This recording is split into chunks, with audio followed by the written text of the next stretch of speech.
Hai, dă să zulea acum! Haide, bă! Hai, lea, Gabriel! Hai, lea, dă să!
Eu am mulți bani și valută și am mintea foarte scurtă. Am dușmani și am femei și mă dau mereu cu spray.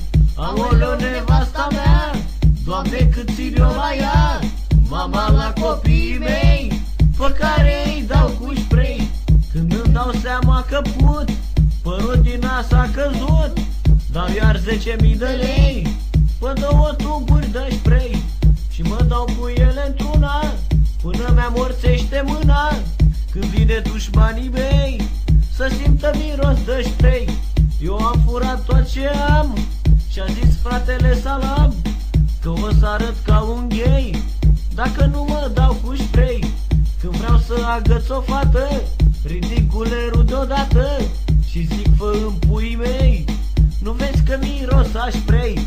După aia mă sui în trabant, mă duc la restaurant și comand niște mușdei și apoi mă dau cu spray. Îmi iubesc familia, dar disturbă liniștea. Aș da doar cu pumnii în ei și tuburi goale de spray. Ce-mi place mai mult în viață, mucul uscat în mustață, să beau cu prietenii mei numai din tuburi de spray. Când fac bani de la botezuri, îmi cumpăr gel să-mi fac frezuri. Și când fac rost de bani grei, mă duc să îmi cumpăr spray. Toată ziua cu BMW-ul, dușmanii îmi zice greu când îi văd trec peste ei și apoi mă dau cu spray.